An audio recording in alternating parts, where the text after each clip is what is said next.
Assalamualaikum warahmatullahi wabarakatuh. Kami dari kelompok 1 ingin menjelaskan tentang hukum yang bersifat mukhtalaf, tidak disepakati.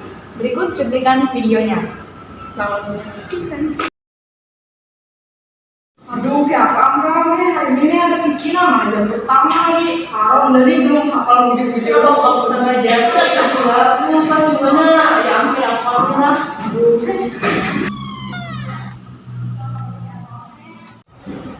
Aduh, ya kami. Siapa? Woi, kenapa woi? Ini yang fikir ya, apa nih? Aku belum hafal jam Astaga. pertama. Sumpah tadi. Nina sumpah tadi, nah kita lihat nah. Jangan terus berapa lagi nah. Mohon perhatian, bel tanda masuk telah berbunyi. Kepada seluruh siswa untuk segera masuk kelasnya masing-masing.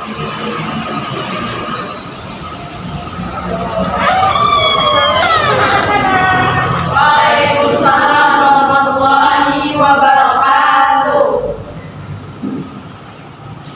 Sesuai janji kita minggu kemarin, hari ini kalian semua presentasikan tentang hukum Islam yang mutlak ya. Ya Bu. Nah, presentasinya dimulai dari absen pertama, yaitu Nur Rafika. Silakan maju.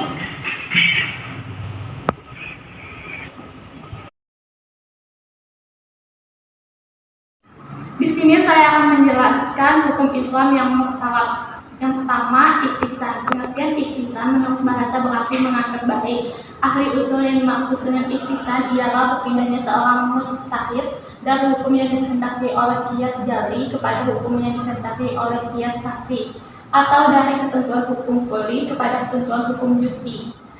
Karena ada dalil yang lebih kuat menurut pandangan mujtahid. Istihsan dapat dibedakan menjadi dua, yaitu yang pertama, menguatkan qiyas saksi atas qiyas jali. Yang kedua, ketentuan hukum kulli kepada ketentuan hukum juz'i. Dasar hukum ikhtisan, para ulama yang memakai ikhtisan mengambil dalil dari Al-Quran dan Sunnah yang menyebutkan kata ikhtisan dalam pengertian demokratis. Masalah, pengertian masalah mukhtalaf menurut bahasa, maslahat dapat berarti kebaikan, kebermanfaatan, kepantasan, kelayakan, keselarasan, kepatutan. Menurut Abdul Wahab Khalaf, secara istilah maslahah mukhtalaf adalah masalah yang tidak ada dalil syara datang untuk mengajuinya dan menolaknya. Syarat-syarat maslahah mukhtalaf: 1. Maslahah itu harus jelas dan pasti, bukan berdasarkan anggapan atau pikiran. Yang kedua, masalah itu bersifat umum, bukan untuk kepentingan pribadi. Yang ketiga, hukum yang ditetapkan maslahah tidak bertentangan dengan hukum atau prinsip yang telah ditetapkan nas dan ijma. Selanjutnya, Rahia, silakan maju.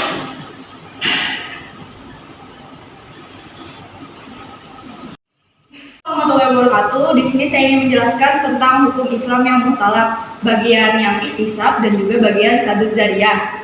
Istisab menurut bahasa mempunyai arti menemani atau menyertai. Sedangkan menurut istilah, istisab adalah hukum yang telah tetap pada masa lampau terus berlaku hingga masa sekarang karena tidak diketahui adanya dalil yang merubahnya. Macam-macam istisab ada 4. Yang pertama, istisab al-adam. Yang kedua, istisab umum atau nas. Yang ketiga, hukum yang ditunjuk oleh syara. Yang keempat, istisab keadaan ijma atau suatu hukum yang berlaku. Kemudian, ulama yang menerima dan menolak istisab sebagai sumber hukum. Yang pertama, penerimaan oleh ulama Malikiyah, Syafi'iyah, Hanabilah, Jahriliyah, dan Syiah bahwa istisab bisa menjadi hujah serta mutlak untuk menetapkan hukum yang sudah ada selama belum ada yang mengubahnya. Kemudian penolakan oleh ulama mutakalimin, ahli kalam, berpendapat bahwa istisab tidak bisa dijadikan dalil karena hukum yang ditetapkan pada masa lampau menghendaki adanya dalil. Kemudian yang keempat, sadud zariyah. Sadud zariyah terdiri atas 2 suku kata, sad yang berarti menutup dan zariyah berarti jalan. Maka sadud zariyah adalah menutup jalan menuju maksiat. Selanjutnya, pengelompokan sadud zariyah. Sadud zariyah dapat dikelompokkan dengan melihat kepada beberapa segi. Yang pertama, dengan memandang kepada akibat, dampak yang ditimbulkan. Seperti jariah yang memang pada dasarnya membawa kepada kerusakan. Contohnya, minum-minuman yang memabukkan, perbuatan zina yang membawa pada kerusakan keturunan. Kemudian yang kedua, dari segi tingkat kerusakan yang ditimbulkan. Contohnya seperti bila perbuatan jariah itu tidak dihindarkan, pasti akan terjadi kerusakan. Selanjutnya, Rizky Aulia, silakan maju.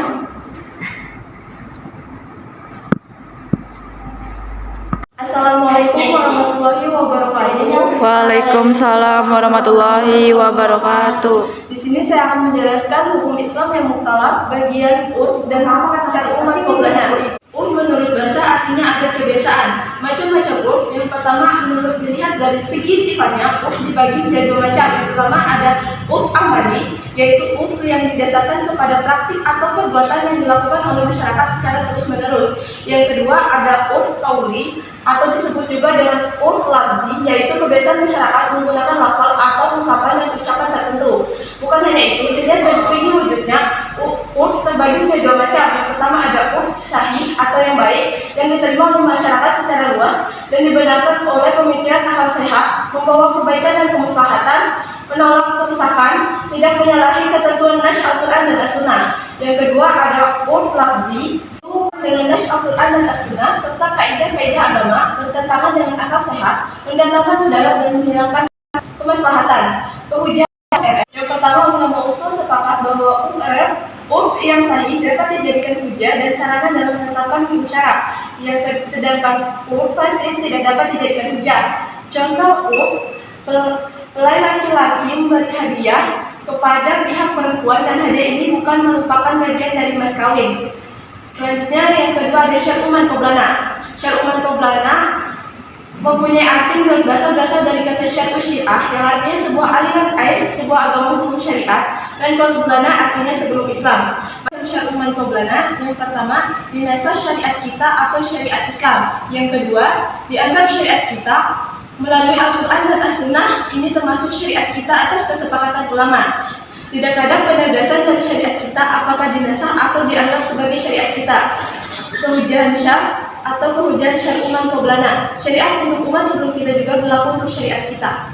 Berhubung waktu kita tinggal sedikit, Ibu akan menambahkan sedikit materi tentang hukum Islam yang mutlak, yaitu dilalatul ikhtiran.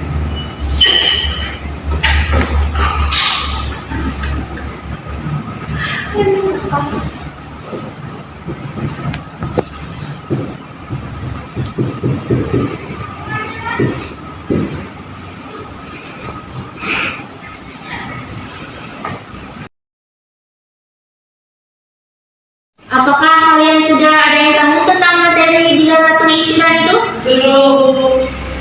Baiklah, Ibu akan menjelaskan sedikit tentang dilalatul ikhtiran itu. Dilalatul ikhtiran itu menurut istilah yaitu suatu petunjuk karena adanya suatu perkara yang disebut bersama-sama dengan perkara lain. Kehujahan dilalatul ikhtiran di kalangan jumhur ulama berpendapat bahwa dilalatul ikhtiran itu tidak dapat dijadikan hujah. Alasannya karena bersama-sama dalam suatu perkara belum tentu tidak harus bersama-sama dalam ketetapan hukum. Menurut Imam Syafi'i, yaitu terdapat firman Allah dalam surah Al-Baqarah ayat 196, yaitu sempurnakanlah haji dan umroh karena Allah. Berdasarkan ayat tersebut, Imam Syafi'i menyamakan hukum umroh dengan haji, yaitu fardu, karena kedua ibadah ini disebut dalam satu ayat. Sekian saja materi yang Ibu sampaikan. Lanjut lagi materinya minggu depan ya anak-anak. Apa kalian paham? Paham, Bu.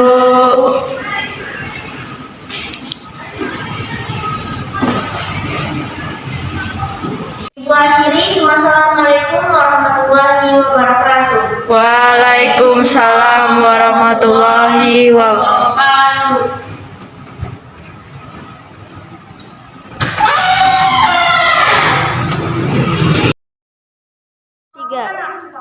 Oke, baiklah, sekian cuplikan video tentang hukum Islam yang muhtalaf. Semoga bermanfaat.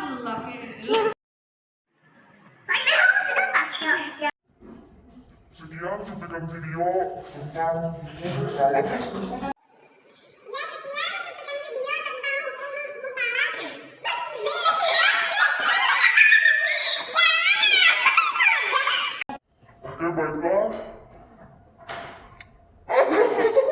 Oke, baiklah.